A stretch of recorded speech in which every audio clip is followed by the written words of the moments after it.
C'est ce vendredi qu'aura lieu la 3e édition de l'événement Tissons des liens humains au Bas-Saguenay. Pour nous en parler, deux des responsables, des organisatrices, Mme Thérèse Godreau et Gabrielle Desrosiers, sont avec nous ce matin. Bienvenue à toutes les deux. Ça va bien aujourd'hui? Bonjour, oui.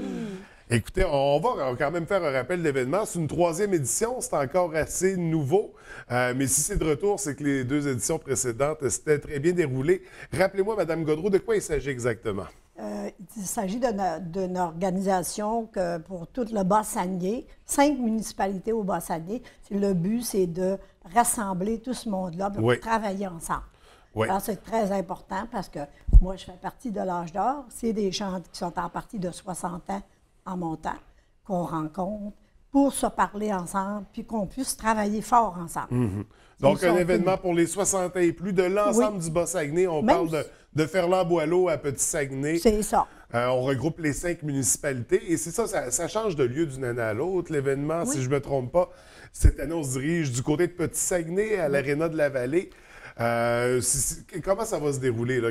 C'est quoi les activités qu'on fait pendant cette journée? C'est ça, exactement. On change de lieu pour faciliter, dans le fond, la participation des gens, favoriser la participation, mais on s'assure d'offrir du transport pour que les gens de Ferland et Boileau, Saint-Félix-de-Tyr, Rivière-Éternité, L'Anse-Saint-Jean et Petit-Saguenay puissent participer. Cette année, ça ressemble un peu aux années précédentes. Dans le fond, durant l'avant-midi, on a des kiosques de différents organismes. On a déjà 32 kiosques qui sont inscrits à l'événement. Parce qu'au Bas-Saguenay, il y a plusieurs organismes communautaires, plusieurs services qui desservent le secteur. Donc, souvent, ils n'ont pas de bureau sur place. Donc, c'est difficile d'avoir en tête exactement quels sont les organismes qui pourraient nous venir en aide quand on a un besoin spécifique. Donc, c'est un peu l'objectif de leur offrir une porte ouverte à cet événement-là pour qu'on puisse les rencontrer directement. Donc, leur donner accès à toutes ces ressources-là, tous ces organismes qui œuvrent pour leur offrir des beaux services, finalement, des avantages également. Donc, c'est ça, au niveau d'une première partie, ce sera les kiosques et les gens pourront découvrir tout ça. On parlait du transport tout à l'heure. On va y revenir, mais je voulais mentionner que le transport est offert gratuitement pour l'événement. Il y a un dîner, tout aussi gratuit. Oui. Qu'est-ce qu'on prévoit pour le menu? On prévoit un buffet froid, comme ça on va satisfaire tout le monde. Tout le monde va être heureux. Et là, dans l'après-midi, il y a une activité spéciale. Ça, on dit théâtre et conférences. À quoi il faut s'attendre exactement? Après, dans l'après-midi, ça va être une partie de théâtre. Alors, c'est dans le même principe que l'année passée, mais différent. OK. Alors, on devrait avoir un conférencier aussi. Oui. Alors, je pense que ça devrait toucher tout le monde. C'est très important d'avoir de la participation, qu'on veut que tout le monde participe à cet événement-là. C'est formidable. En tout cas, moi, ça fait 3 fois que j'y vais. Puis c'est très, très, très important que tout le monde participe. On ne laisse pas personne de côté. Oui. Mais on avait quand même eu un bon taux de participation les années précédentes. Si on reprend l'année dernière, combien de gens s'étaient présentés à la journée? L'année dernière, il y avait 147 participants. L'autre année d'avant, il y avait 135 personnes. Là, on a déjà 145 inscriptions confirmées. On va dépasser donc, d'après le 150, moi, on va dépasser le 150. Puis c'est ça, l'après-midi, on fait revenir la troupe, la Comédia de la Ria, qui est une troupe d'Alma. C'est du théâtre d'intervention. Donc, ça nous permet, oui, de voir du théâtre pour se divertir, mais aussi voir des situations qu'on vit au quotidien, de les voir avec une touche d'humour pour mieux les comprendre, puis suivi d'une petite conférence pour éclairer tout ça.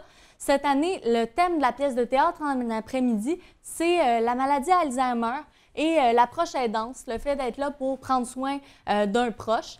Donc, la pièce de théâtre est d'ailleurs commanditée par l'Appui pour les proches aidants et la Société Alzheimer de la Sagami, qui nous l'offre cette année. Donc, ça va permettre de démystifier ces choses-là. Et d'ailleurs, il y a d'autres partenaires là, qui rendent l'événement possible parce qu'on offre le transport, on offre le dîner, il y a de la dépense pour l'événement. Qui sont les partenaires de la 3e édition? Les partenaires de la 3e édition, bien, il y a les 5 municipalités participantes qui contribuent. Il y a la MRC du Fjord du Saguenay, il y a l'Appui pour les proches aidants, la Société Alzheimer de la Sagami, on l'a nommé, la table de concertation des aînés du Fjord, la résidence Les Aînés de Lens, la pharmacie Famille Prix de Lens-Saint-Jean et la Caisse des Jardins du Bas-Saguenay qui nous permettent d'offrir cet événement-là avec le transport, le repas et toutes les activités offertes gratuitement aux participants. Bien entendu, il faut s'inscrire parce que comme on offre le dîner, on veut s'assurer d'en avoir pour tout le monde. Il faut anticiper, il faut le prévoir. On a déjà 145 personnes, ce qui est considérable. Comment on procède pour l'inscription? Pour l'inscription, bien, ça s'est fait auprès des clubs FADOC. On s'est fait un comité organisateur. Donc, tous les clubs FADOC, les organismes communautaires des municipalités, les groupes 60 ans et plus ont été impliqués dans ce comité organisateur-là. C'est eux autres qui ont pris les décisions pour, dans le fond, l'horaire de cette belle journée-là. Puis c'est eux autres qui le diffusent aussi dans leur milieu. Il y a aussi les agents de développement qui ont aidé à la diffusion. Puis, pour les inscriptions, il faut appeler à l'APRS. Donc, le numéro, c'est le groupe d'action communautaire de l'APRS au 418-272-3163. Puis, on a fait un petit spécial pour les gens qui nous regardent aujourd'hui. On a étiré un peu la période d'inscription. Donc, à la base, c'était vendredi passé. Mais là, on commençait trop tard. Mais c'est ça, on a dit qu'on ferait un petit spécial, puis on va prendre des inscriptions aujourd'hui pour les retardataires. Donc, n'hésitez pas à appeler à la PRS au 418-272-3163 pour vous inscrire à ce bel événement-là. Vous allez voir, il va y avoir du beau monde. C'est une belle occasion pour se revoir tout le monde, les 60 ans et plus au Bas-Saguenay. Oui, parce que ça, c'est une réunion aussi. C'est une occasion de partager, c'est un rassemblement. Et là, si vous me permettez, je vais terminer en donnant l'horaire d'autobus de vendredi. Donc, les points de départ de Ferland-Boileau, ça va être à l'édifice municipal à 8h15. En fait, à 8h au dépanneur de Boileau, à 8h15 à l'édifice municipal. Du côté de Saint-Félix-d'Otis, le départ est à 8h45 du Chalet des Loisirs. Rivière-Éternité, 8h45, le stationnement en face de l'église. Et Anse-Saint-Jean, 9h10 au centre communautaire Petite École, puis 9h20 à l'APRS. L'APRS, c'est ça, l'APRS? Oui. Donc, nos points de départ pour les autobus, pour ceux et celles qui participent. Donc, on rappelle le numéro de téléphone rapidement pour s'inscrire. Oui, c'est le 418-272-3163. Puis, ratez pas votre chance, c'est la dernière journée où on prend des inscriptions. Oui. Donc, on agit rapidement, on s'inscrit pour la 3e édition de Tissons des liens humains au Bas-Saguenay. Écoutez, félicitations pour ce bel événement-là. Il y a une belle participation, c'est assez incroyable.